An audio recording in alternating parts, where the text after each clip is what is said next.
Right, so yeah, good evening, everyone, and thanks for joining us. Tonight we've got Kevin Brazier talking about his book, The VCs of Queen Victoria's Little Wars, 1851 to 1901. Firstly, a little bit about Barnthorne Publishing. We're a fairly new publisher. We do a lot of military history, but not just. We've got other stuff going on like fiction, poetry, property books, etc. If you have a look at our website, www.barnthornepublishing.co.uk, you can see more information there, whether you want to work with us or publish for us, etc. I'm now going to hand over to Kevin. Kevin's going to talk a bit about his background initially and then his back catalogue of books today. Hi everyone. I'm Kevin. I left school at 16, pretty much unable to read and write. At the age of 18, I was diagnosed as dyslexic. The first grown-up book I ever read, believe it or not, was Jaws. And it's a cliche, but it's a book that literally changed my life because I suddenly realised there were some very interesting books out there. I've spent the last 30 years kind of teaching myself to read and write. Still doing it. The first book I wrote was The Complete Victoria Cross. The book came about completely by accident. I'd looked at a few VC books and they all list them alphabetically, and I thought it would be fun to try and list them chronologically, which took about a year to do. And it was fraught with problems and how to list them, if you've got people on the same date or run of dates, there's all kind of problems like that. So I eventually worked it all out. And by the time I'd done that, I got so much information collected, I thought I could write a book. And I thought, God, me write a book, seemed almost impossible. So the initial concept was I was going to call the book The Bravest of the Brave, and I was going to concentrate on about 150 of the really meaty, interesting stories, but list a whole lot chronologically. And as I started going through, deciding which ones to put in, which ones to put out, some were obvious had to go in, some were obviously to keep out. And I started thinking, well, actually, it's getting harder and harder to decide which ones are going to be which. So in the end, I decided I'd do them all. So not only did I not intend to start to write a book, the book I wrote wasn't the book I said I was to write in the first place.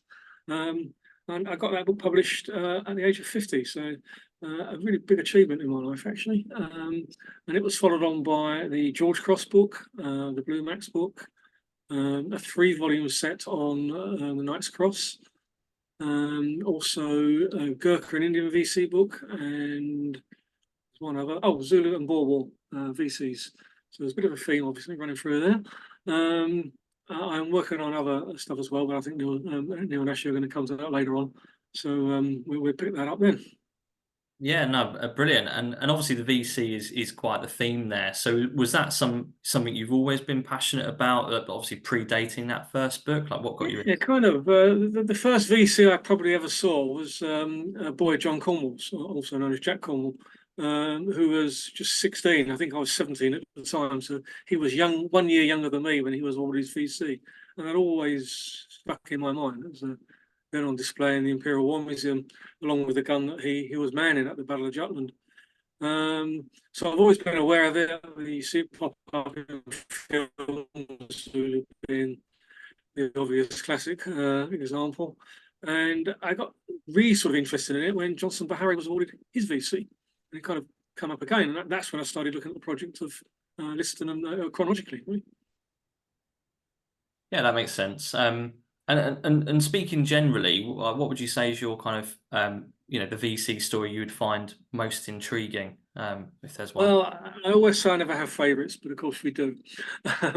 My favourite, who's not in this current book, would be Sir Evelyn Wood. He fought in 9 campaigns. He was the Crimea right through to and including the First World War, and then died of influenza at the end of the war. He was incredibly vain. He went from midshipman to field marshal. That was what his own book was called. He probably could earn the Victoria Cross 4 or 5 times during his military career. He was also, however, very accident prone. On one occasion, trapping his fingers in a deck chair, getting sunburn. He took a bet to ride a giraffe. This guy was almost bonkers. He was deaf. He was deafened probably at 16 during the Crimea when commanding a battery of guns as part of the naval brigade. Um, he just kind of did it all. He was incredibly vain. In fact, it was often said of him that he probably wore his medal ribbons on his pajamas. It's almost certainly untrue, but that's the sort of thing people would, at the time would say about him. He certainly did mount his ribbons on black cloth, so they took up more room on his chest. So it looked like he had more than he did, although he had a fair number of his own anyway. Oh, he sounds like a great character. And you've obviously over your time of interest, you've held quite a few VCs. You know, Yes, I actually lost count of the actual number. I did have count. I did have a list at one point. The very first I held was that of Sidney Godley, the first private to be awarded the VC in the First World War. And he's buried in the local cemetery where my parents are. And I never knew he was there until I started the research. And I thought how great it would be to meet a family member. So I literally left a laminated note on the grave asking if anyone relative would contact me. And much to my delight and surprise, his grandson Colin phoned me up, and we had a long chat on the phone. Took me a little while to convince him that I was interested in the story and not the medal. He got bothered a lot by auctioneers and people who are only interested in the medal. yeah. And I eventually arranged to go and see him. And I thought this is going to be great. I probably won't see the medal. He does seem quite sensitive about it.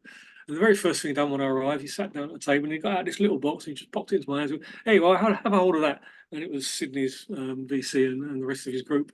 And I'm thinking, oh my God, I'm holding this. And it was something that I will absolutely never forget, partly because I wasn't expecting it. So yeah, and since then, there's the ones at the London Scottish Museum. I got invited to have a look at their museum, I was told. And then when I arrived, the chap said, oh, this is the Brazier guy who's written the book. And the chap on the door said, oh, I'll call the insurance company. And I thought, what's he talking about? And what it was to open the vault, they have to tell the insurance company. So at the end of that little private tour of the museum, again, I got to hold 3 of their VCs. I did some volunteering at the NAM, and luckily enough, I got the medal room, which comes up purely by chance. And I was talking to the lady I work for there, very nice lady, and she was saying, well, being a national museum, you're allowed to see anything in the museum by appointment.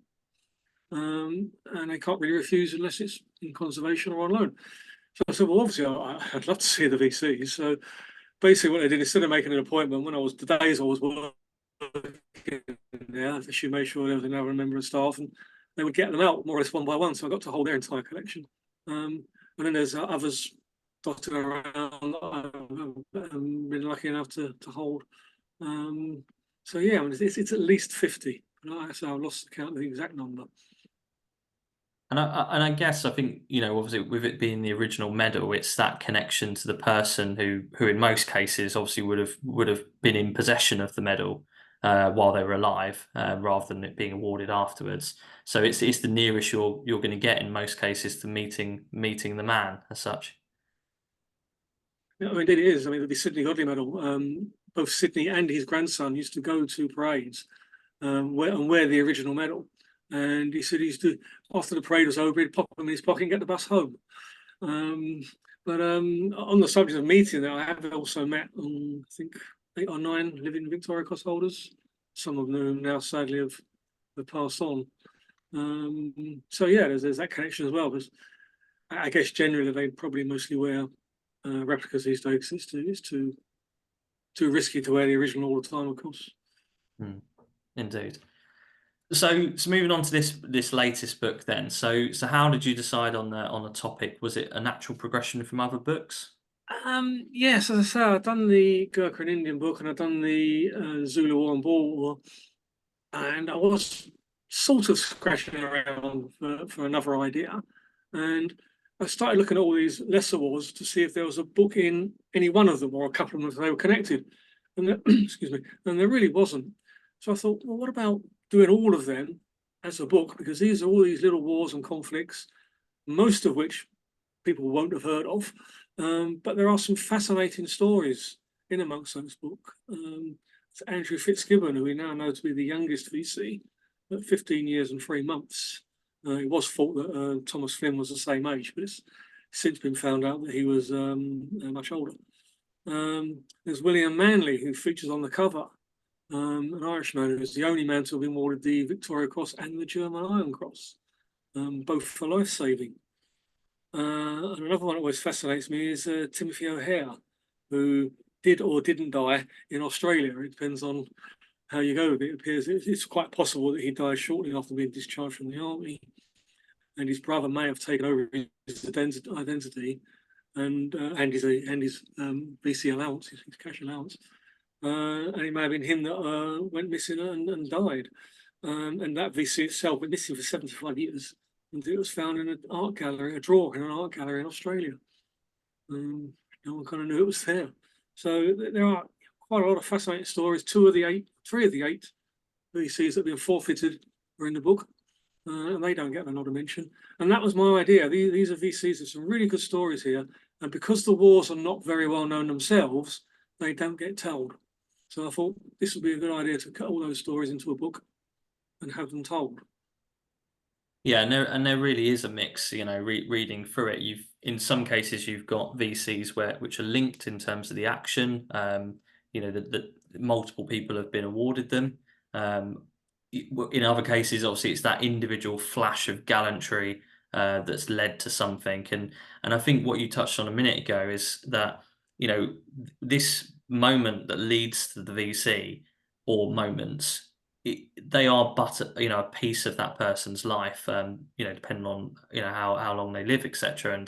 And some of the, in most cases, their post VC story is as interesting, if not more interesting, because, you know, they don't all go on to live the life of Riley. There is some struggle there, ill health, etc. And I think that really comes across in the book. Yeah, I mean, a large percentage have or have attempted, at least attempted to commit suicide, partly due to their experiences, not necessarily in their VC action, but in their military life. And it's very sad. I think someone actually did a book on VC suicides quite a few years ago. I think the percentage of the number of those from the Crimea are quite high.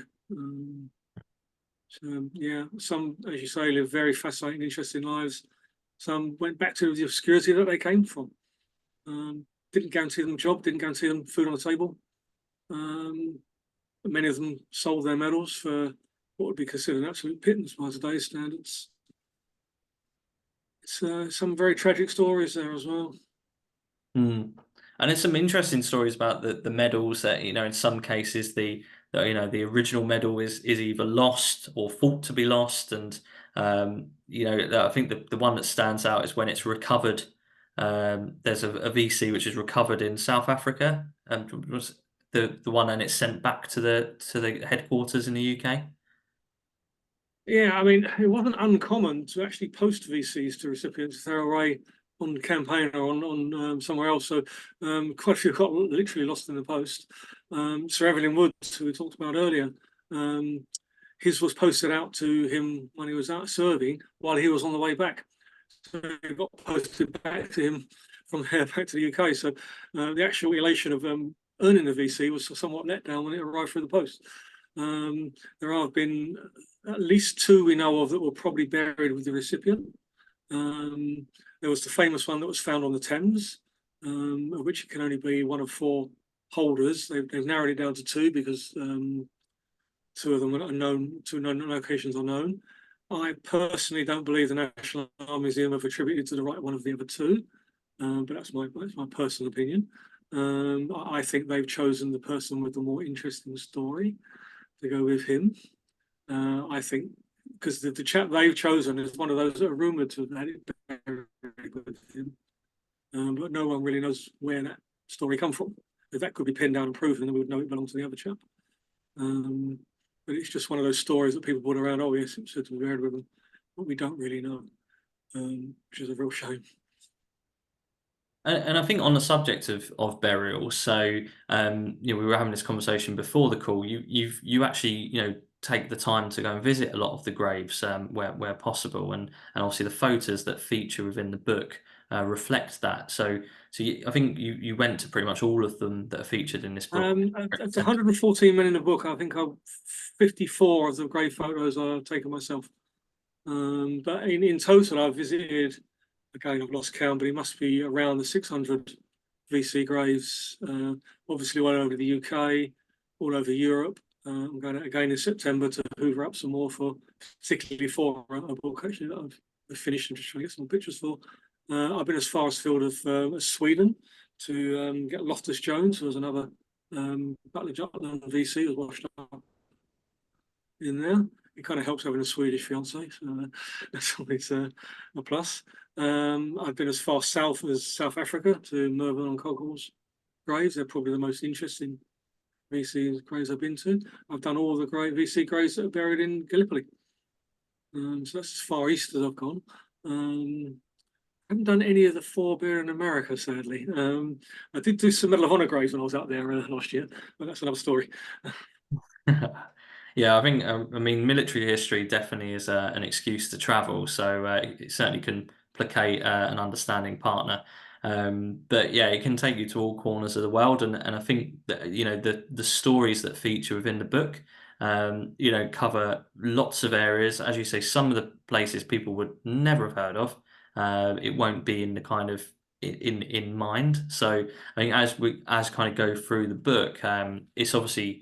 Do you want to just say roughly how it's structured in terms of the chapters we've got? Yes, it's done. I think it's in 4 chapters, and it's conflicts, kind of by years. So you've got the early 51s in the first volume, and it works their way through, going right up to you said the Boer War, but it doesn't include the Boer War. Some of the late Egyptian campaigns. There are even the VCs that have been awarded for civilians. At one point, it could be awarded to civilians. One of the probably better known wars will be the Third China War, otherwise known as one of the Opium Wars, in which the storming of the Taiki forts is what resulted in capturing the Chinese guns, which are now used to make the VC. So that's always a good little connection there, because you've got that bit about. But each individual story, each person has their own chapter. Wherever possible, we've got a photo of the recipient. Wherever possible, one of my photos of the grave is there.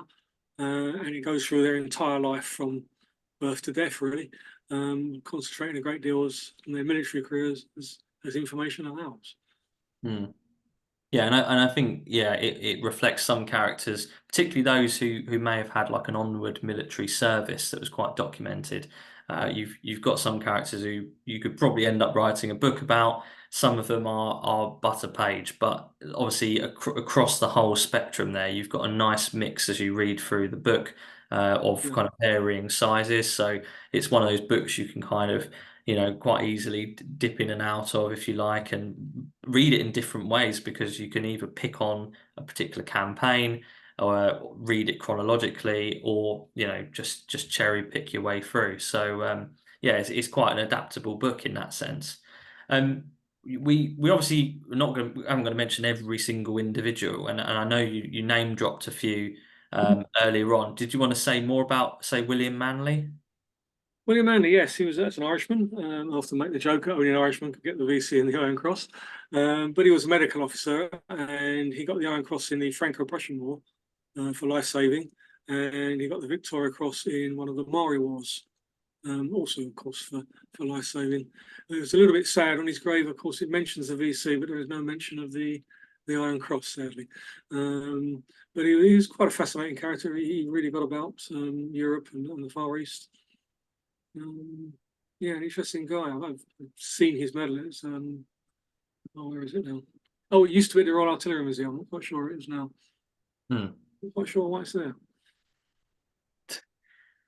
Yeah, well, yeah, he's one of the standout characters, like you said, and then you've got Andrew Fitzgibbon, obviously very young. Fitzgibbon, 15 years and 3 months. Again, he's another medical VC. He was no, he wasn't. I'm lying there. He was manning one of the in Indian Mutiny. He was manning one of the guns, trying to batter down one of the forts, and he basically stayed with. There were 2 guns. Most of the crews were killed, and he was jumping from one gun to the other, almost under the walls of the enemy, and using the guns and Yeah, 15 years and 3 months. Sadly, there are no pictures of him, and sadly, he's buried in an unmarked grave.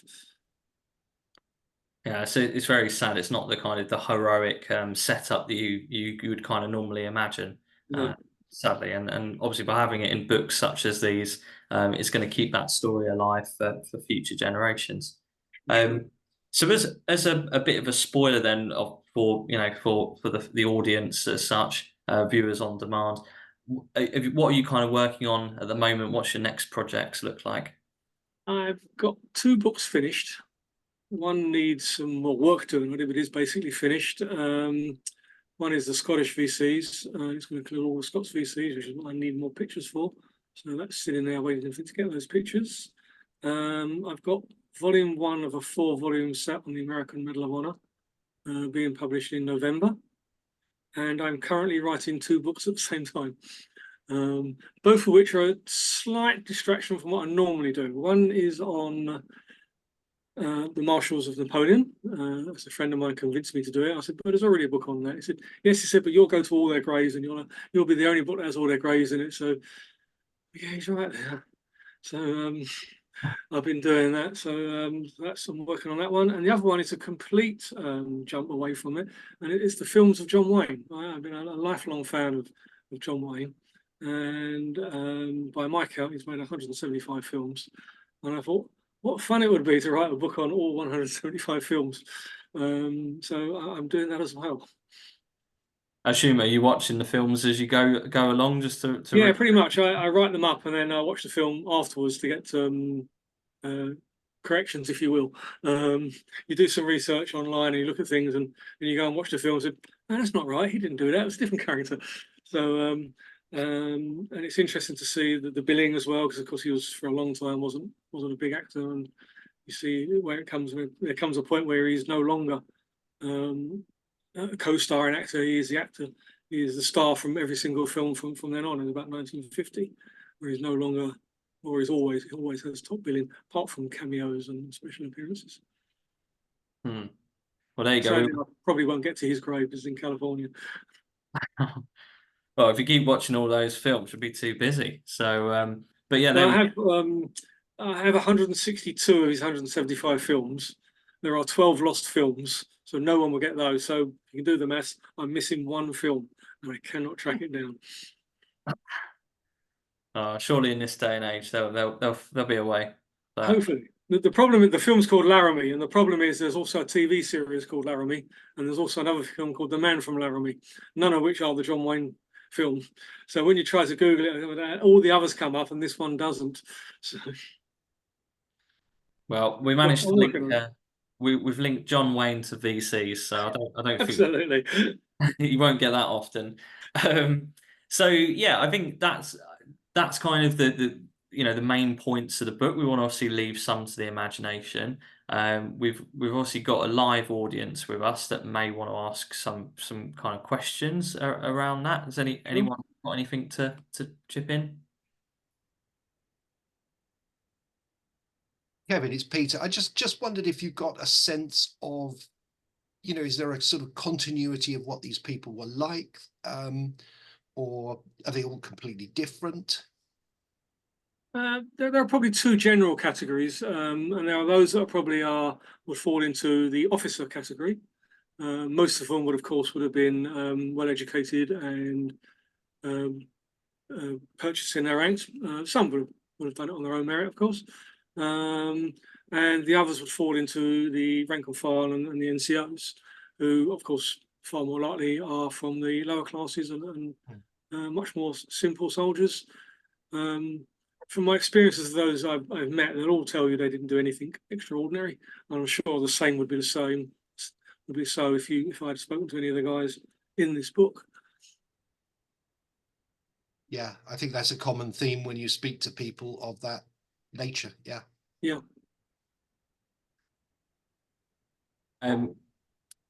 Something John's just added to the chat. So a John Wayne VC link again. He met Michael Caine in Hollywood after he had played Alfie. Michael Caine tells the story on Parkinson. John Wayne advised him not to wear suede shoes, to to avoid blokes weeing on his feet when he became famous and recognised him in the gents.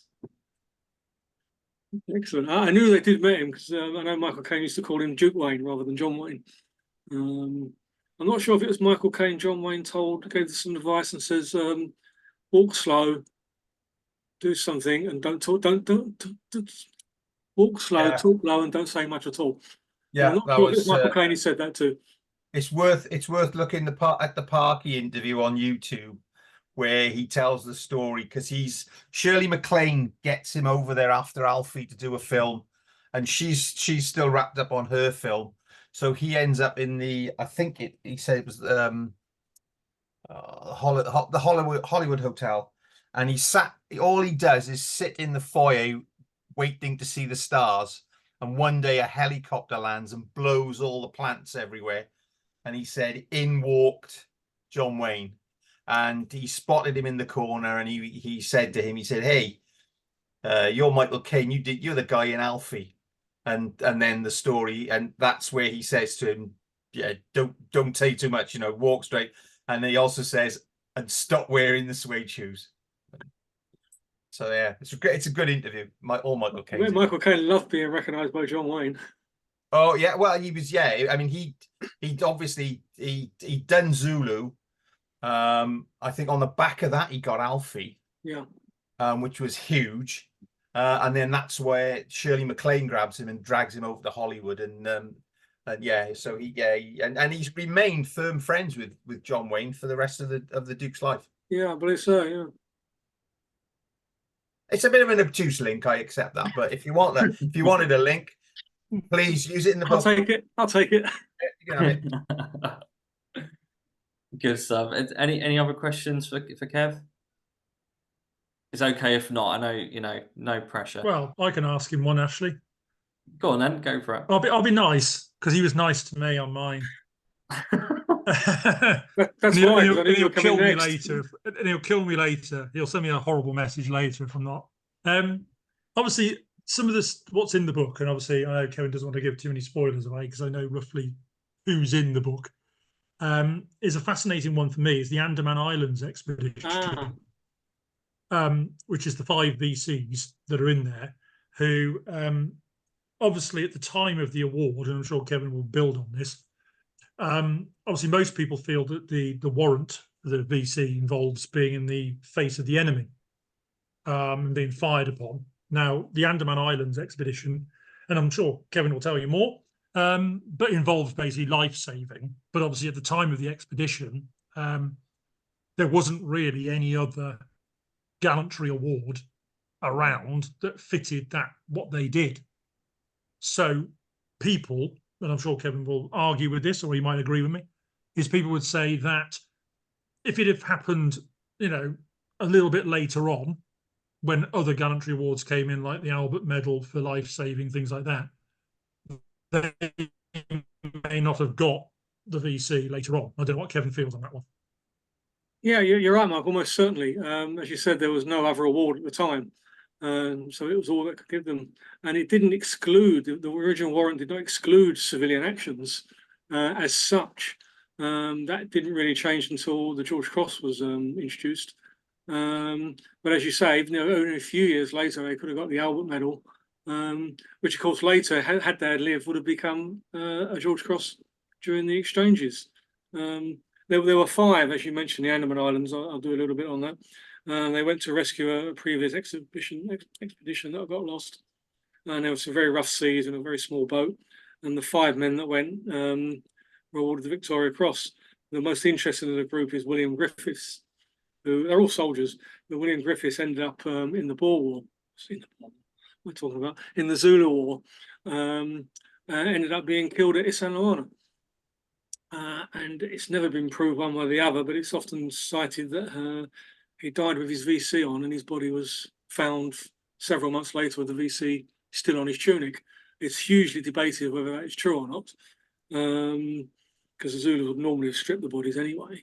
And some people say, no, he would have definitely left it in the camp. Well, I don't think I would have left the VC in the camp because I worry too much about somebody trying to pinch it. So either story is possible, but there just isn't enough evidence to make up either way. But they're not the only awards that were done for non-combat, non-bravery, not in the face of the enemy. During the First World War, there were a couple of life savings with chaps jumping on their own grenades or grenades on their own side. When combat wasn't taking place, they were being transported and there had been an accident. And of course, later on, they again would have been awarded the George Cross. But at the time, of course, only the VC was available. Moving further up, you get Matt Croucher, who was in Afghanistan, and he stepped on a Taliban IED and sets it off and has to jump on it to stop it killing his entire squad. He gets the George Cross because he's not in the face of the enemy. The interesting point here is he's behind enemy lines, in an enemy compound, sets off an enemy booby trap. But that's not considered, none of that's considered in the face of the enemy. And it's a theme throughout the awarding system as they interpret the rules of the warrant very literally. The enemy was not present, therefore he does not get the Victoria Cross. There are other cases where men have done two brave acts fairly close to each other, and someone said, "Oh, perhaps they should get a VC and bar." I said, "No, it says in the warrant to get the bar, you must already have the VC. And as we haven't awarded the VC for the first action, we can't give him the bar for the second one in a few days or weeks or months later." So they're extremely strict on enforcing the rules. Another point I'd quickly like to make about the warrant is in the original warrant, there's nothing to exclude posthumous awards. But the powers that be decided they would only award it to those that survived their actions. And a great example of that is the 7 men who blew themselves up during the Indian Mutiny to stop the rebels capturing the magazine. 4 were killed, 3 survived. The 3 survivors got the VC, 4 were killed, got nothing. Yeah, and I think there's a lot of that in the book, isn't there? You get to see the kind of the nuances of the award as such, and you know you build up this kind of knowledge of it through these little kind of quirks here and there, and I think that just again reflects the variety in the stories and in the book. I think what we'll do is obviously we'll kind of leave it here at this point, and close by obviously talking about where to buy the book. So in the first instance, it's available on our website, barnthornepublishing.co.uk. You can also buy it obviously more widely internationally on Amazon. It's on offer across all of their platforms. I think, Kevin, you've also got some kind of author copies as well, which you're willing to sign if people get in touch with you. Indeed, yes, I would like to sign a book. Yeah. So I'll sign an envelope, I don't care. So yeah, so there's different outlets. So yeah, reach out, don't be shy. Thanks for supporting Barnthorne Publishing and Kevin Brazier. And obviously we look forward to future books to come. So yeah, thank you all, and I will stop the recording here.